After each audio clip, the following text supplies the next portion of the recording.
Hey, having to wear my hat because the sun's too bright. So it's not going to make for a very good video. But you're just listening to me anyway, right, kiddos? So the war that saved my life, Kimberly Brubaker Bradley, and we got to chapter 9, didn't we? She has crutches finally. Thank goodness for sweet Ada, right? And I want you to be thinking about whether you think Miss Smith is a nice person or not. She keeps saying she's not a nice person. She's not a nice person. What do you think? Okay, you ready? Another thing Miss Smith did was exchange her old radio batteries for charged ones. Some folks in our lane had had radios, so I knew about them, but as usual, not close up. Miss Smith sat in the main room on a glossy wood cabinet. As soon as we got home Saturday night, she put the new batteries in and started it up. Voices came out talking. Miss Smith sighed. I wanted music, she said. She reached up and switched it off. I suppose we'll have to hear all about the war eventually. She yawned and sat without moving. I thought of the food we'd bought. Apples, meat. I stood up. Want me to make some tea, miss? I asked by way of suggestion. Cut some bread and drippings? She frowned. Of course not. I sat back down, disappointed. I was hungry again. But then we'd already eaten twice that day, if you counted the bread we swiped in the morning. It's nearly time for supper, Miss Smith said. She gave me a sort of smile, although, like Ma'am smiles, it didn't make her look happy. I'll make supper. It's my job to take care of you. Right. But then she got up and she actually did make supper, a huge supper. Ham, boiled potatoes, little round green things called peas that came out of a can, tomatoes like the one Jamie swiped, only cut in thick slices, red with butter. So many different colors and shapes and smells. The peas rolled around my mouth until I bit them and they squished. Supper was like a miracle. It was all that food all at once, and yet Jamie, worn out and cross, refused to touch anything except ham. I wanted to smack him. Hot food and meat. Miss Smith might not want us, but she was feeding us fine. Not to mention I had a shoe. That meant she didn't mind if I went outside. Leave him, Miss Smith said tiredly when I started to tell Jamie off. To Jamie, she said, you can't have second helpings of anything until you've taken one bite of everything on your plate. Well, that's a pretty good compromise, right? Not eat everything on your plate, but at least try everything on your plate, right? There had been pieces of cloth on the table folded under the forks. Before she started eating, Miss Smith had put hers on her lap. So we had too. Now Jamie took his cloth and used it to cover his head. I want ham, he said through the cloth.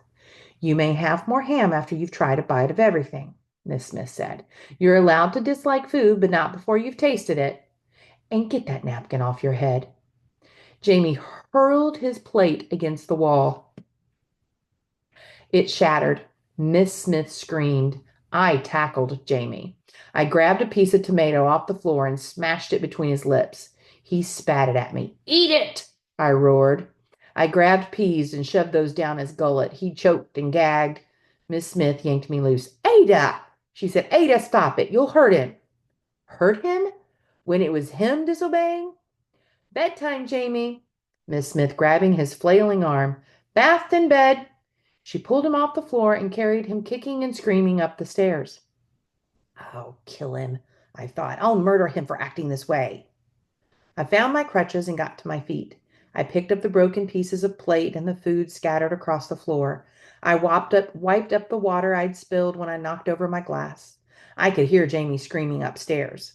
Miss Smith was either bathing him or slaughtering him. Either way was fine with me. She does not want to leave this place, does she? She does not want to go back home. When I finished cleaning the kitchen, I climbed the stairs. Dead easy with crutches. The screaming had stopped. I put clean bath water in the bath for you, Miss Smith said. Did you finish your supper? I nodded. I was still hungry, but my stomach was turning circles and I couldn't eat. There was hot water, soap, a towel. I already felt clean, but the water was soothing. Afterward, I put on new clothes called pajamas that were supposed to just be slept in. Tops and bottoms, both blue. The fabric was so soft that for a moment I held it against my face. It was all soft, this place, soft and good and frightening. At home, I knew who I was. When I went into the bedroom, Jamie was curled into a little ball, snoring, and Miss Smith was dozing in the chair beside the bed. She's not a nice person, I reminded myself, and went to sleep. In the middle of the night, I jumped awake, the way I did when Ma'am brought home guests. I sat up and clutched the blankets to me. My breath came in ragged gasps. Miss Smith said, "It's all right, Ada. You're all right." I turned. She was still sitting in the chair beside Jamie. Moonlight came through the window. Miss Smith's face was in shadow. My heart hammered. My head whirled. "You're all right," Miss Smith said. "Did you have a nightmare?" Did I? I didn't know. Jamie lay beside me, his mouth slightly open, his breathing soft and regular. "Were there bombs?" I asked. She shook her head. "No, I didn't hear anything, but I woke up too." She held her wrist up to a patch of moonlight. "It's gone 3 o'clock. I didn't mean to fall asleep here. I've slept in this chair most of the night." Somehow I could hear her smiling. "I haven't slept well for a long time. Since Becky died. I don't sleep well." I asked, "When did she die?" Miss Smith cleared her throat. 3 years ago. 3 years ago next Tuesday. She hadn't slept well for 3 years? "It's part of why I didn't want to take you," she continued. "It's nothing to do with you. I'm always so much worse in the fall, and then the days get so short, and well, I'm never good in the winter either. Never was, not even when I was your age. I hate the darkness and the cold." I nodded. I hated them too.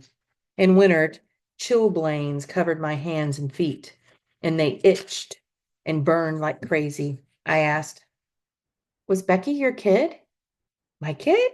Miss Smith gave a bark of harsh laughter. "No, she was my friend, my best friend. We were at university together. This was her house. She left it to me."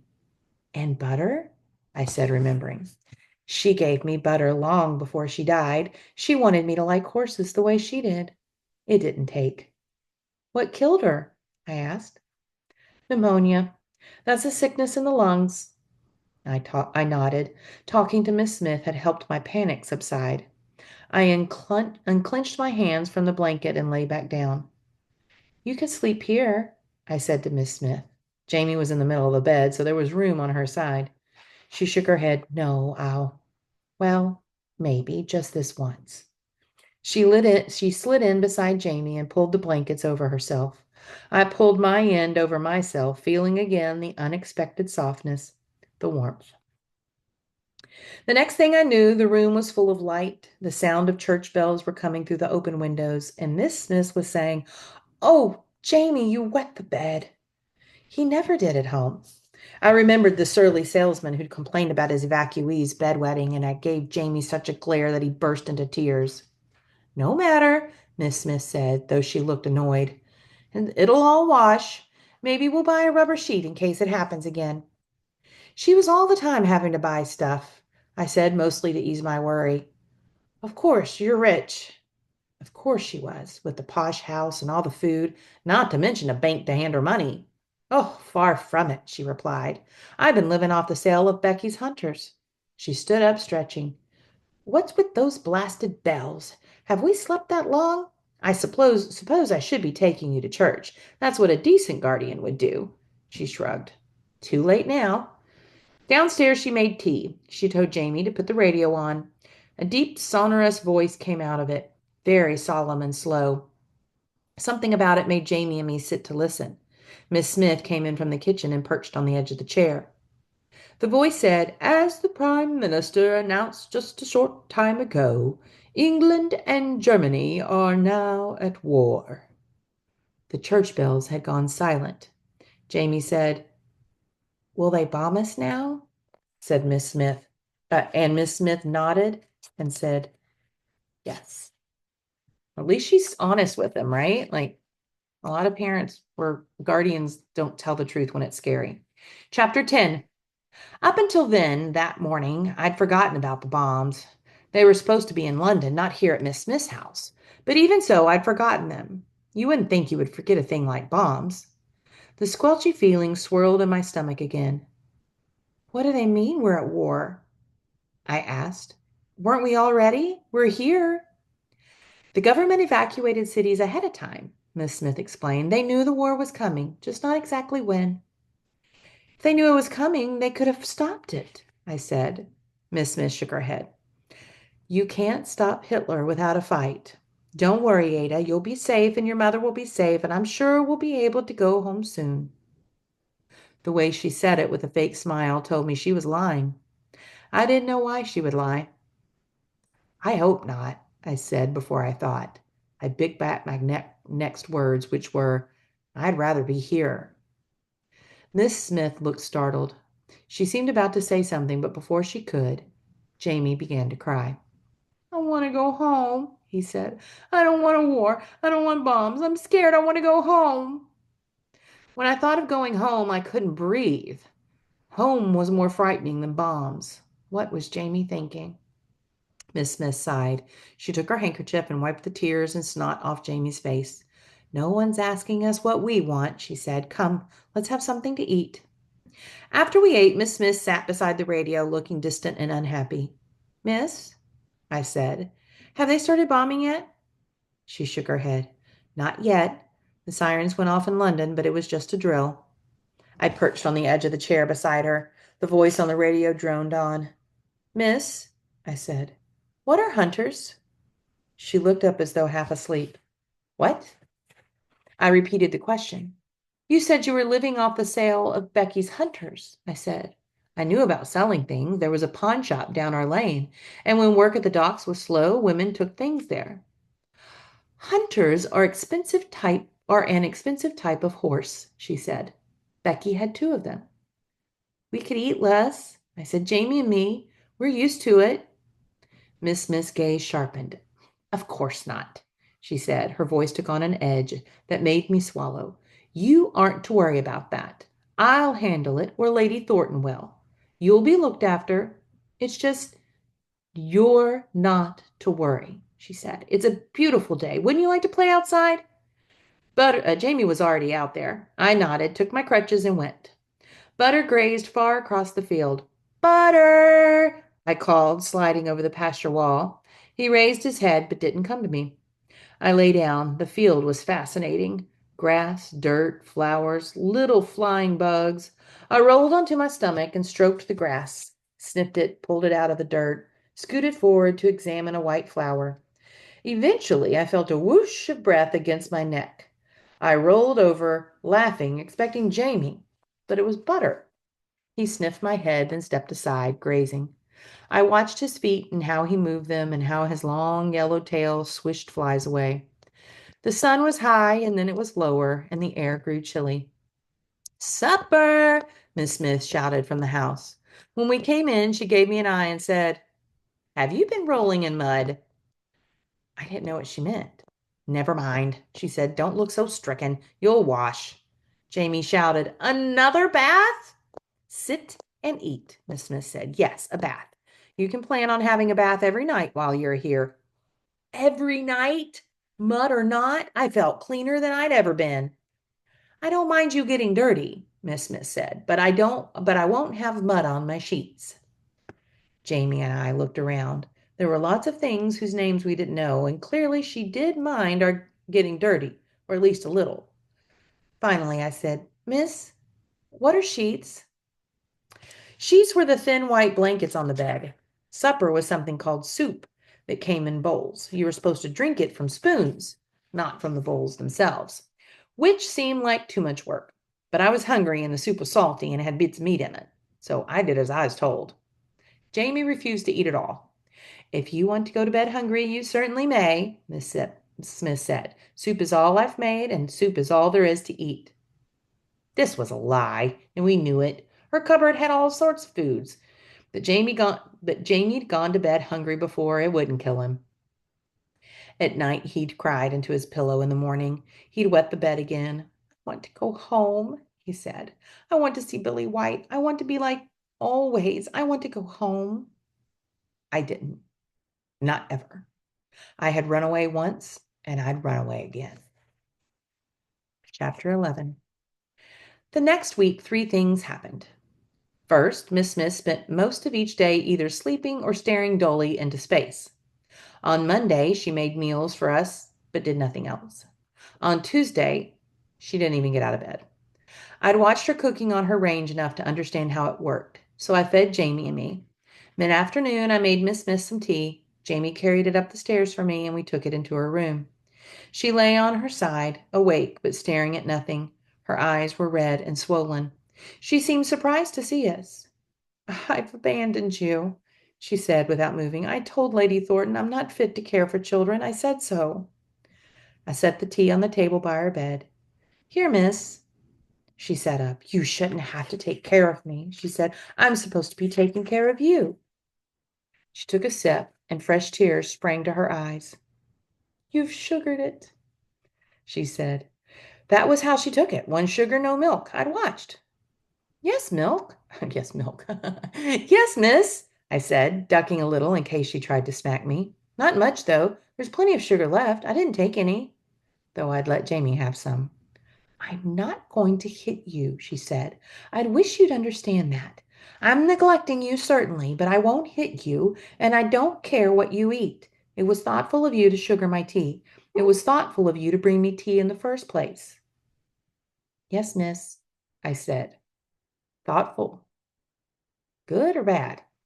She doesn't know the word thoughtful. She sighed. "And we haven't heard back from your mother. Your name is Smith, though, your last name. Until Lady Thornton told me, I was sure you were lying." "Yes, miss." "After that business about Hitler." I turned to go. I'd had an eventful morning, and I was hungry myself and could do with some tea. "It's a common enough name, Smith," Miss Smith said. "But still, I thought you were lying." She stayed in bed even after she finished the tea. I let Jamie rummage through the cupboard and eat anything he liked, and I did too, though I was pretty sure I'd get in trouble for it later on. I let Jamie skip his bath, but I took an extra long one with hot water so deep my legs floated. I pulled the sheets off the bed so it wouldn't matter that Jamie had wet them the night before, and we slept just fine. In the morning, Miss Smith got up, her frizzy hair a yellow cloud around her head. "I'll try to do better," she told us. "Yesterday was about Becky. I'll do better today." I shrugged. "I can take care of Jamie." "Probably," Miss Smith said, "but somebody ought to take care of you." That was the first thing. The second was that the Royal Air Force built an airfield across the road from Butter's pasture. It went up completely in 3 days. Landing strip, huts, everything. Jamie, fascinated, kept sneaking over to watch until an officer marched him back to Miss Smith with his hand around Jamie's neck. "Keep him home, ma'am," he said. "No civilians on the airfield." The third thing is that Billy White went back to London. Jamie'd fussed about missing Billy and his friends, but I didn't know how to find them. And I wasn't going to walk the countryside in a blind search. I'd gotten the hang of crutches quick, so walking was easy. But I enjoyed having Jamie to myself. We were spending our days outside. There was a building in the garden called the stable, and Becky's horses used to live in. And sometimes we played there, but mostly we were in Butter's field, which I loved. On Thursday, all of us walked into town because we'd finally eaten up most of the food. The first thing we saw was Billy White and his mother and his sisters waiting at the station for the train. "Billy!" Jamie shouted. He ran up to Billy's family and grinned at them. "Where are you staying? I'm not far. It's just—" Billy said, "Mom's come to take us home. We're going home." Jamie stared. "But what about Hitler?" he asked. "What about the bombs?" "Haven't been any bombs so far," Billy's mother said. She had her arm around her youngest girl. When I smiled at the girl, Billy's mother pulled her a little bit away from me, as though my bad foot might be catching. "And I can't stand it being away from them," she went on. "It feels wrong. I reckon we'll stick out the war together." She gave me a sideways glance. "Set you, Ada? Your mom said as how you'd gone too, but I didn't believe it. Only you weren't at your window." She looked me up and down, particularly down, at my carefully bandaged foot. Miss Smith washed the bandages and gave me a clean one every day. "I'm not simple," I said. "I've got a bad foot, that's all."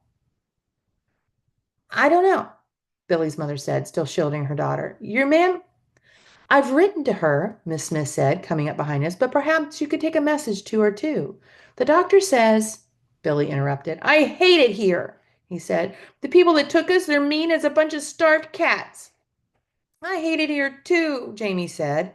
He turned to Miss Smith. Can I go home? Will you take us home? Miss, shook, Miss Smith shook her head, smiling as though Jamie were making a joke.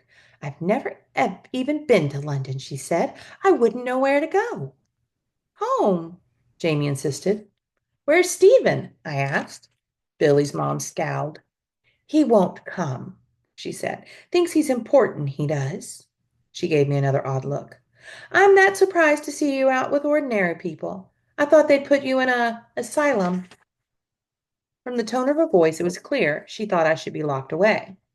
This disgust in it stunned me. For years I'd waved to Billy's mother out my window, and she'd always wave back. I thought she was a nice person. I thought she'd liked me. Clearly she did not. I didn't know what to say. I didn't even know where to look. Susan's hand touched my shoulder, and I turned a little so that I could see the edge of her skirt. I couldn't stand looking at Billy's mother anymore. The train came up, and Billy's mother herded her children toward it, and Jamie began to howl. Take me with you! Miss Smith held him back. Your mother wants you here, she said. She wants you safe. She misses me, Jamie said, and Ada'll take care of me. Ma'am misses us, right, Ada? Right? She wants us home. I swallowed. Maybe. After all, with me gone, she didn't have anybody to fix her tea. Maybe she'd be happy to see me now that I could walk, especially with the crutches. Maybe she'd wonder why she never thought of crutches herself. Maybe she'd see I wasn't simple. Or maybe I was. Maybe there was a reason they kept me shut up in one room. A wave of dizziness swept me. Think of butter, I told myself desperately. Think of riding butter. Meanwhile, Jamie's screams increased. He kicked Miss Smith hard and tried to yank himself out of her grasp. Billy, he shouted, take me with you. I want to go. I want to go home. Miss Smith held on to him until the train had gone. I hate you, Jamie sobbed, flailing his arms and legs. I hate you. I hate you. I want to go home. Poor Miss Smith. That's awful. Miss Smith grabbed him by the wrist and hauled him down the street in stony-faced silence. Come along, Ada, she snapped without looking back. Jamie continued to sob. Snot ran down his chin. I hate you, he howled. I hate you. Trouble? Asked a calm voice. I looked up. It was the Iron Woman, the one who put us into her automobile, and by her side herself, in miniature, an iron-faced girl. One of the bright girls in ribbons who had served us tea. To my surprise, Miss Smith rolled her eyes and shook her head, as though all Jamie's yelling hadn't bothered her a bit. It's only a tantrum, she said. He saw his friend leave. The Iron Woman turned on Jamie. Stop screaming, she said crisply. Stop at this instant. You'll frighten the horses. Jamie stopped. He looked around. What horses? The Iron Woman said. It's a figure of speech. To Miss Smith, she said, at least a dozen of them have gone back already. I've told their parents over and over that it isn't safe. London will be bombed, and it's no use. Those simple-minded women prefer their present comfort to the long-term safety of their children. Simple-minded women? Simple like me? Maybe everyone was simple on my lane. The Iron Woman eyed Jamie and me. Yours are certainly looking better. A credit to you. Hardly, Miss Smith said. All I did was put them in clean clothes and feed them. She rubbed stinky lotion on our impetigo, too, but I noticed she didn't tell the old woman that. Instead, she said hesitantly, perhaps if you have hand-me-downs or if you know someone who does. I can't afford all they'll need for winter. The Iron Lady pulled a clipboard out of her large handbag. She probably held a clipboard in her sleep.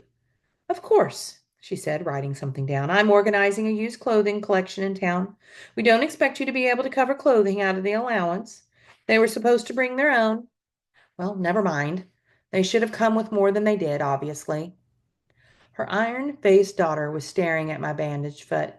I leaned close and whispered, it just happened yesterday. I got stepped on by our pony. The girl's eyes narrowed. She whispered back, that's an awful lie. I said, we have two got a pony. She said, "It doesn't hurt that much when a pony steps on you. I've been stepped on dozens of times." Well, she had me there. I didn't know what to say, so I stuck my tongue out at her. She bared her teeth in response like a tiger. Core. Meanwhile, Miss Smith was saying, "What allowance?" It turned out she was getting paid for taking us in 19 shillings a week, nearly a whole pound. If she hadn't been rich before, she was now. I let out a breath. I could quit worrying over what my shoe had cost and how much food we ate. Ma'am didn't earn anything like 19 shillings a week. Jamie and I could eat all we wanted on 19 shillings a week. "I can't believe you didn't know that," the Iron Woman said. "Surely," I explained. "Oh," Miss Smith said with a little laugh, "I wasn't listening to a word you said." As we continued down the street, Jamie subdued but still whimpering, I said, "That's £3 16 shillings a month, miss. You could take it in more you could take in more of us and get rich." Miss Smith scowled. Thank God I'm not reduced to that. All right, guys, that's the end for this week.